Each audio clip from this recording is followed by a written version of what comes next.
Insecure people try to make you believe in them, and self-aware people try to make you believe in yourself. This is the Pass the Pitch podcast with Anna Frazzetto. Each episode, we sit down with bold thinkers and industry trailblazers to uncover the strategies, stories, and sparks of inspiration that drive growth and transformation.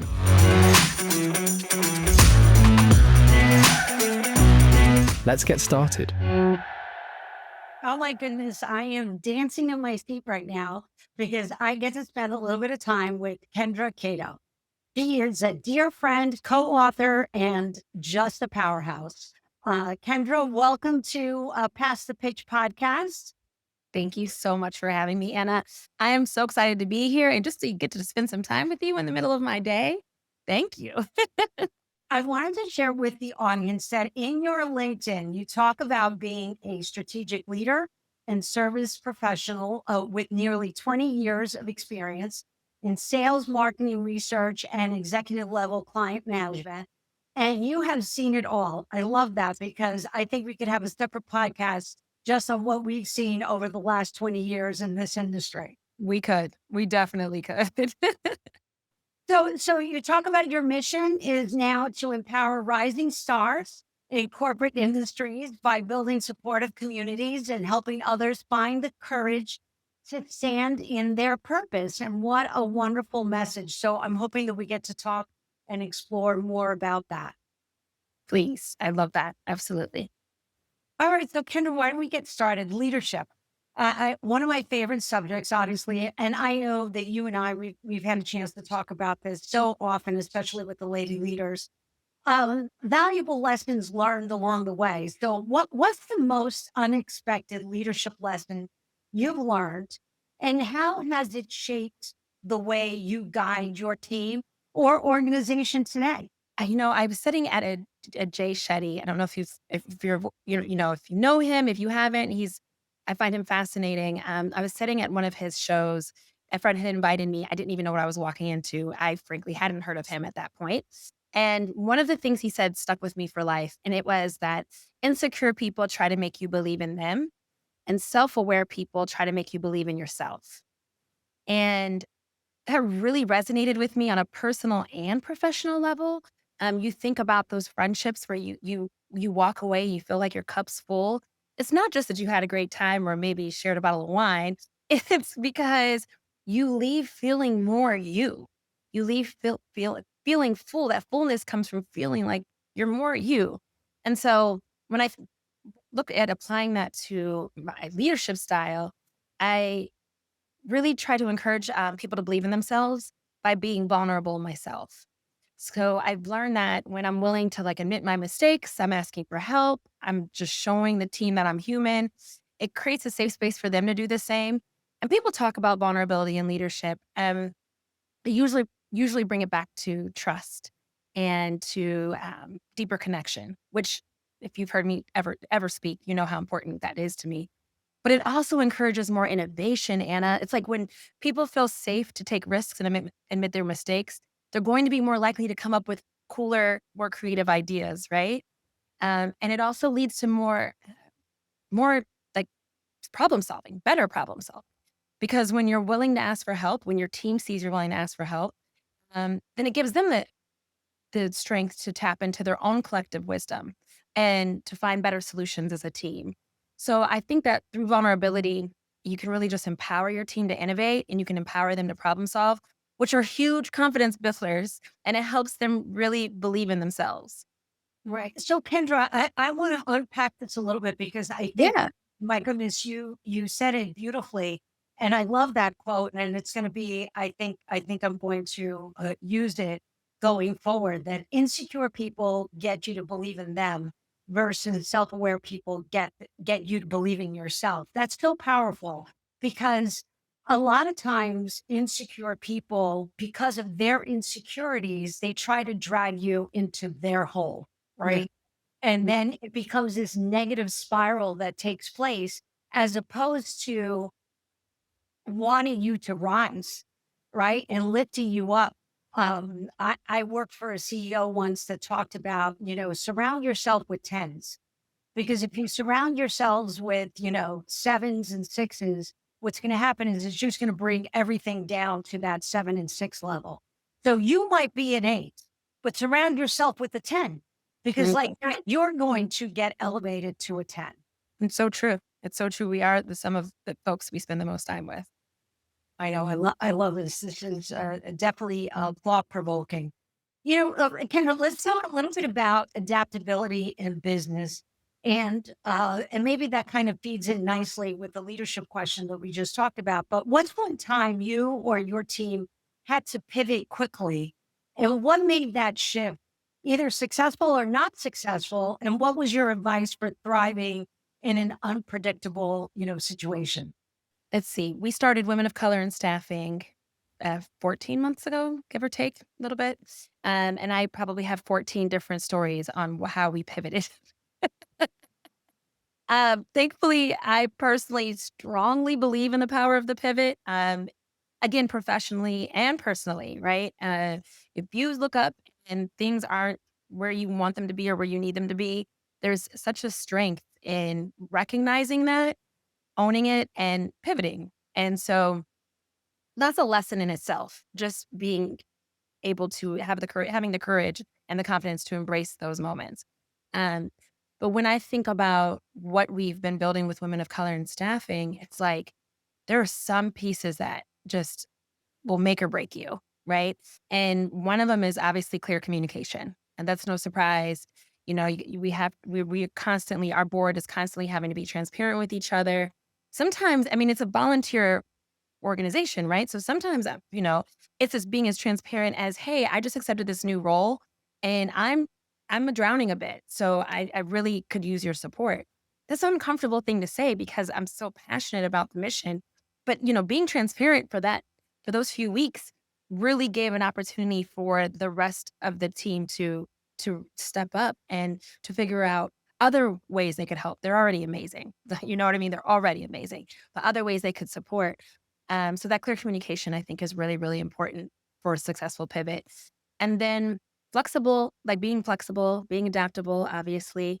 Um, you have to think about when we show up for work every day, we're building something. We are creating something. In fact, that's what I believe humankind was put on this earth to do. It was to create. And so if you're going to do that, if you're building, you're at some point you're going to realize you need to make a shift and you need to make a change to get to that goal. Sometimes the goal changes. So being flexible and adaptable is so important. And then empowering others. That's key. Your team has to have the autonomy to be able to make decisions, to think of new solutions, to problem solve, like we were just talking about. So really empowering them to do that. It makes the pivot less scary if they've already feel empowered and feel like their voice is heard. And then finally, focus on your end game. Like I like to say, remember your why. Like remember your why. For us with women of color in staffing, we remember our mission and who we're here to serve. And we're here to serve the women of color in our industry, our allies, and the companies who employ this incredible talent because we want to keep this talent within our industry. And so just remembering those 3 pillars of our why, and how they relate back to our mission, is really helpful for those scary moments when you're like, "Oh crap, what do we do next?" Right. And you know what, Kendra, I want to take a couple of minutes. If you can talk a little bit about the women of color. We had uh, Delibra Yeah. on the podcast a few weeks ago. So explain the story a little bit because I really want to encourage participation and really kind of helping so that you have more people that can actually do things for the group and be able to excel the mission and the vision. Oh, thank you so much, Anna. I appreciate that. Yes, so Delibra sat down with me just over a year ago and she had this incredible idea. And it was to create this space for women of color and inner allies, right? We want to be able to collaborate, elevate, and help them reach their full potential as future leaders in the staffing industry. That's what's so important. We want to encourage these rising stars, empower them, and help them grow within our industry. And show them how staffing is such a viable industry and career path for them. And so we sat down, we we mapped out our mission, our vision. Delibra brought together an incredible board and of advisors. And next thing you know, we just hit the ground running. One of the biggest lessons I've learned from this experience, speaking of the power of the pivot, is that done is better than perfect. Um, this is this is leadership feedback I've been getting for 20 years. I can't help it. You know what I mean? I'm a detail oriented Virgo. And so I like want everything mapped out. I want it to look perfect. I have this idea. And Delibra is such a like a visionary and such a leader where she's like, no, let's get started. Let's host an event. And I'm like scrambling in the background. And then it ended up being incredible, which built my courage and my confidence. So the next time I didn't have to think about so much of making sure everything in the back end is just right. And seeing our growth and our improvement in host, not improvement, like how we're able to build a process around each event we do and improving those processes has been incredible. And it's because of that done is better than perfect. So yeah, I'm so grateful for Delibra and for the organization. And I hope that if you are in staffing and are also passionate about supporting the incredible talent we have within our industry, that you come check us out. We're hosting an event later in February for Black History Month. So you can find us on LinkedIn. Yeah, definitely join and become a member. And you're describing that, done is better than perfect. It kind of reminds me back to my development days and when you would talk about agile methodology versus waterfall, which are two techniques on how to, program. Waterfall, you have to have everything done and worked out before you get started. But then agile is like the Delibra style. Let's just Yeah, get started and you kind of build it as you go. And it definitely takes quite a transition, mindset shift to be it able to does. operate that way. It definitely does. Yes, I've learned a ton. All right. So Kendra, I think for those of you who know Kendra and you see her on LinkedIn, personal branding and authenticity are synonymous with your name. Thanks. So I want to talk, I want to talk a little bit about how you balance staying authentic and while you're building your personal or organizational brand. What's one thing you think people get wrong about this? I'll share a piece of advice I once received that was a game changer. It's when we were writing our first book together, We Rise, and we were sitting there with our publisher, and we had just finished that workshop. My mind was reeling. Because imposter syndrome was not, she banged the front door down. She wasn't even knocking on the front door. Okay. She had kicked the front door down. And I wasn't sure how I was going to even do this. And our publisher looked at us, and I felt like she looked at me into my soul. And she said, if you're not vulnerable, you'll be boring. And I'm a lot of things, but I've never been boring. I know that much. And so I think was like, I don't want to do that. And so as I've been building my personal brand, which is incredibly scary, like I'll be upfront. It's scary to put yourself out there. Um, and it takes a huge support system. I'm so grateful for advanced partners and the leadership there who are so encouraging of me um, to even continue to be building my personal brand alongside of our organization's brand. So there, like that's a must, right? To have that support around you or to go find it. On top of that, though, is that vulnerability. Because you can go on LinkedIn and see so many posts and so many business influencers who are sharing a story or a moment or a recent trip. But what are they really saying? What are they talking about? And I think that that's what I push myself to do, despite this being scary, is to remain vulnerable. And one of the ways I do that, Anna, is really reminding myself of what my core values are, like reminding myself of my why, because I'm so passionate about connection. I'm so passionate about community and confidence building. And when I want to back up, or maybe I shouldn't, maybe I won't share this, or you know, I've been posting a lot lately. I don't, maybe I'm doing too much. Like, no, remember why you're doing this. And in order to build community, in order to help others build confidence, they have to see you doing it. They have to see you putting the work in. They have to see that consistency. That's a big piece of it when you talk about, personal branding is, like, even on the weeks you just aren't feeling it, or the day that you're feeling pretty low, you have to put the work in and make sure that, you're prioritizing this. And, um, one last piece I think I'll say is done is better than perfect. I used to obsess over every single, post I would write. This is for years. This isn't since I started really working on my personal brand. From the very start.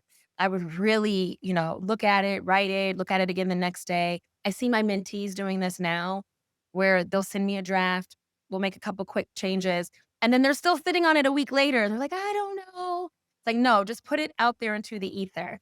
And by doing that, by not overthinking it, you're really embracing your uniqueness. You know, um, our marketing director, Adam at Advanced Partners, told me yesterday, Kendra, if you stare at it too long, it turns into mush. Like, oh, it's so true. It's so, so true. And so I added to that. And I was like, you know what? If you step away and let it go, it'll become a masterpiece. So we don't want mush. So I think that that's a big piece of it when you're really thinking about building your personal brand. Well, I mean, that's actually fantastic advice.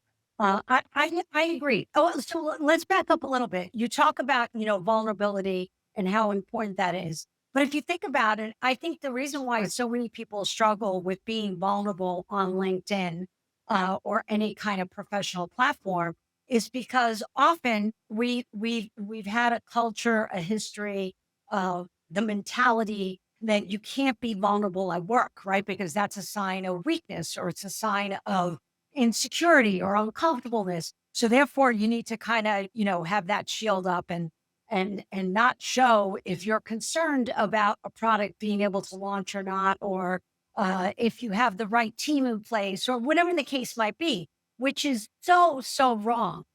Yeah. I couldn't agree with you more, right? That you being vulnerable, you engage the team, you engage the outer atmosphere, right? To be part of the solution to make things better and push your services forward and push your product forward.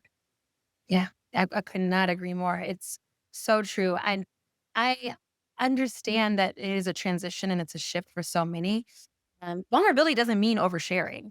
I still have plenty of business. It's my business. Like, but there's stories that you can share that help build connection because, someone may not have gone through the similar experience that you have, but they can relate. And once they can relate to you, it just gives this foundation for more trust, which again leads to innovation and leads to all these other amazing business values, right? Um, but it starts with giving them an opportunity to connect with you, and that requires some vulnerability.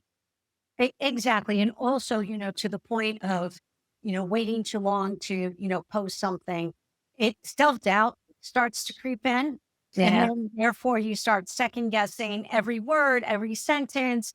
Oh, do I need to refer to, this particular thing or that group or that person?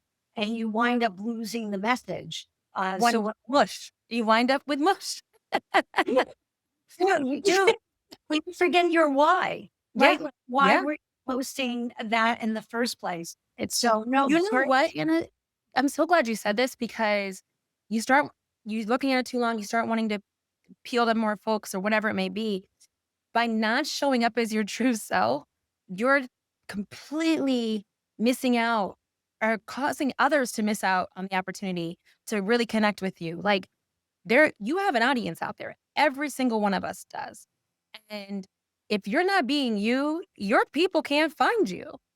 So you may not be everyone's cup of tea, right? And that's fine. But if you consistently show up as yourself, your people will find you. And it's incredible. I'm gonna ask a favor from the audience that if you're reading someone's posts and you're getting something from that, don't be shy about sending them a quick note. I can't tell you, especially the first few months that I was doing this, I still have 2 or 3. I know word by word, word to word what they said.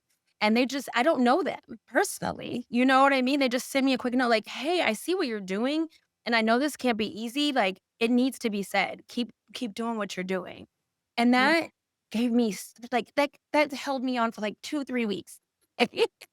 So I just really want to encourage others to encourage people when you see them, especially if it's a rising star, someone at your company who's putting themselves out there. It only takes a minute to send them a quick note, and I know it'll mean the world to them because it certainly has to me. Exactly. Oh no, that's so powerful. But well said, Kendra. I appreciate that. And I'm gonna say, keep doing what you're doing because I think it's absolutely wonderful. It touches so many people out there. So keep that up. And I encourage others to invest in their personal brand.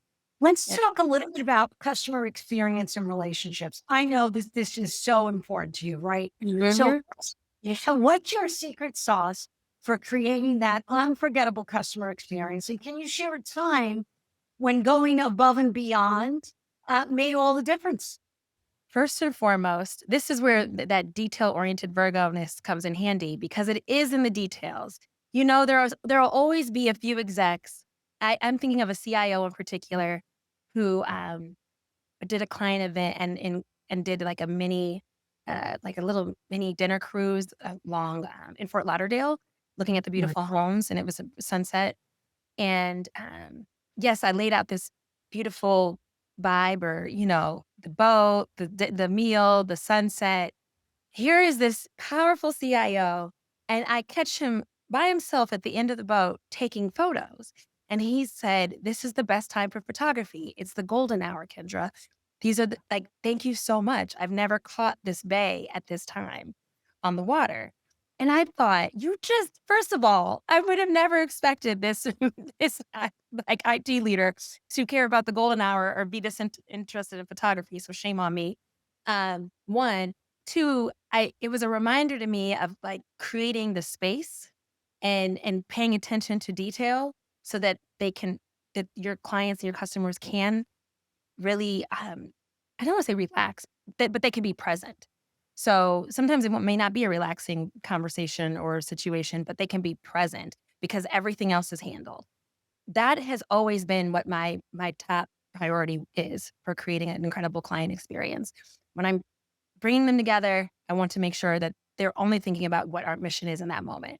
What I've grown to learn over the last 10 years or so is that all of that boils down to creating an opportunity for connection.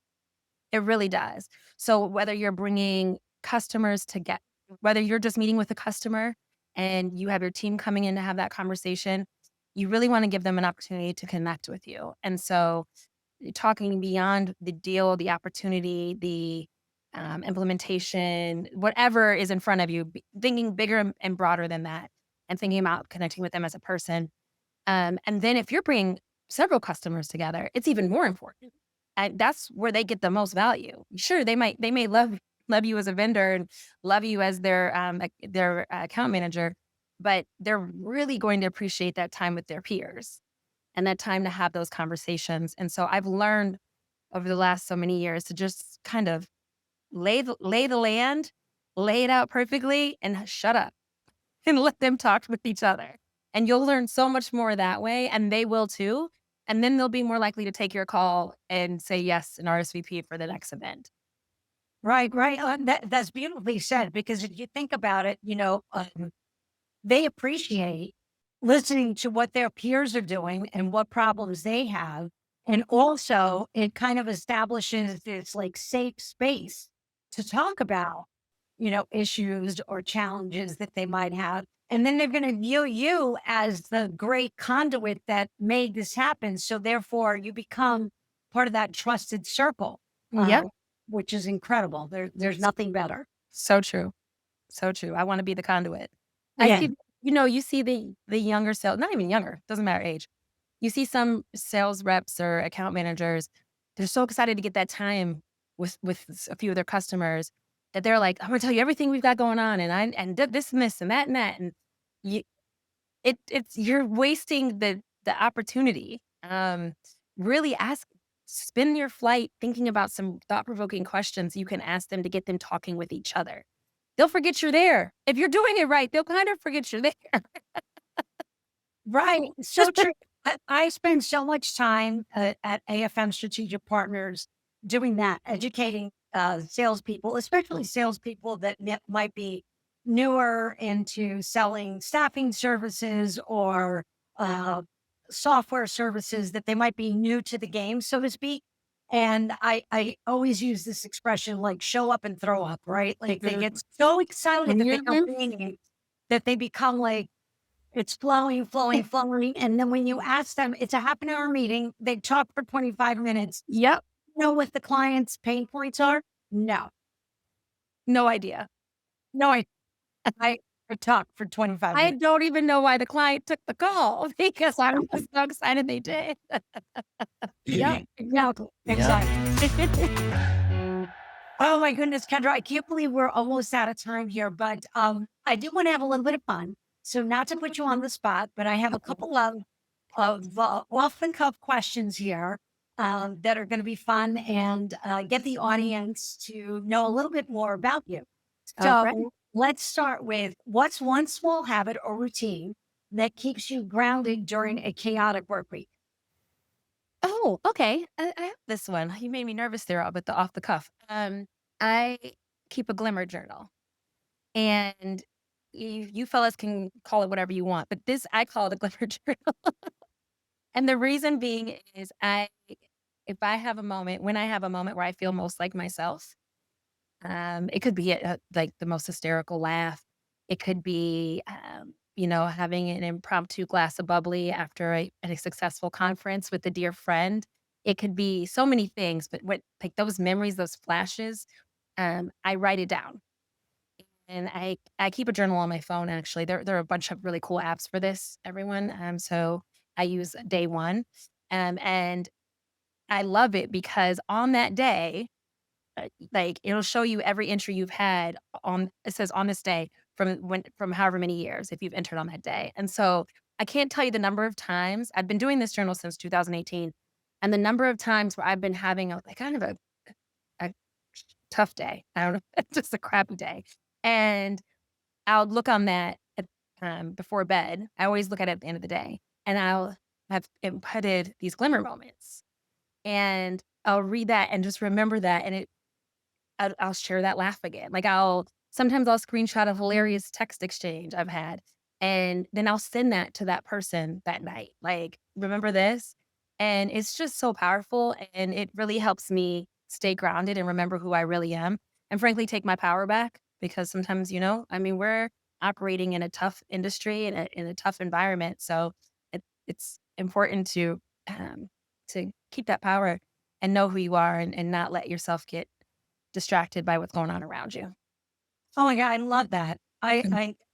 Definitely that's a great takeaway. Okay. If you could teleport to one place for a quick brainstorming session, where would it be? Ooh, does it have to be here now? Could it be anywhere, anytime? Anywhere, anytime. Okay. Um, I would one of the places I would love to go and have a brainstorming session would be at Paisley Park with Prince. Oh, wow. Take me to Paisley Park, Anna. I want to go.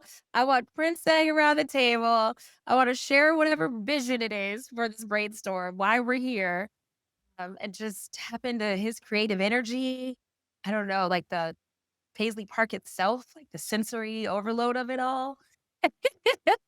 Oh, And I you're mean, yeah. failed to say this is the best one that I've gotten so far. So you can win. That's the best I one. love it. I love it. Well, I love Prince, so Oh yeah. Oh, can't. Yeah. Who doesn't? Right? Uh, okay. So now this will be interesting for my next question. If you had to name your personal business anthem, what would it be? the power of people. The Hmm. power of people. Yeah. Yeah. You can have the best product. You can have the best brand. Um, it just always boils down to the power of people. Power people. Beautiful. Okay. What's the perkiest productivity hack you swear by? I have a note in my phone for it comes this quirky because they've all kind of had to grown accustomed to this. but I have a note in my phone for each person that I have regular one-on-ones with, especially, if I'm reporting to them. And I just update that note with whatever random thoughts I have at whatever given day so that I'm not messaging them all the time and then trying to figure out, did I email them that? Did I WhatsApp them that? Like, where's the note? So it's kind of quirky because they just know that that's where my brain lives. And before our one-on-ones, they go to look at that and they're like, okay, now I know what Karen wants to talk about today. But Oh, it wow. helps me like keep organized. Yeah. Yeah. Yeah. No, that's good. I love that. Between the Glimmer Journal and this one, those are Well, fantastic. think about Okay. how many times you've been on a call and you're like, "Oh, I wanna talk to so and so about this." Like, you make a connection that has nothing to do with that call. Or you're at Right. a dinner, it's so much faster to pull up with that note and not be rude and just type it in there, and I'm always like, "Oh, I'm just making myself a note," but it's to that specific person, you know? Right. Versus random texts at 11 o'clock at night. Exactly. Okay, the last question. If you were to describe your leadership style in 3 emojis, what would they be and explain them? 3 emojis? Let's see, it would be definitely the heart. I use different color hearts for different people, for different things, so definitely the heart, because if your heart's not in it, then just stop calling yourself a leader, you're a manager, because your heart has to be in it to lead. And then, I'm big on the fist, like, that one can mean so many things, but usually it's like, "We got this, I got you," "Done, it's handled." And I think that's so important to have that attitude as a leader. And then, mm, I'm just gonna say the emoji I use probably the most often is like the trio of stars, like the little I call it like the star sprinkle, Yeah. because I like the idea of magic, and so real teamwork, real leadership, that requires a touch of magic, and that magic, it comes from everyone showing up as themselves and being ready to bring their A game, so I'll relate that one back to that, but, frankly, I use that emoji, like, every day, so Right. So I run all those emojis from you. So I feel I'm honored. sure, and I know I you feel honored. I feel honored. I do. I do. Thank you so, so much. This was so much fun. I cannot believe it. We literally like whizzed by this. This was just incredible. You had some great questions, yeah, thank you. Thanks for listening to the Pass the Pitch podcast with Anna Frazzetto. Don't forget to subscribe and share. In our next episode, Tony Pietrocola shares why trust, clear communication, and stepping back are key to scaling successful teams. See you then.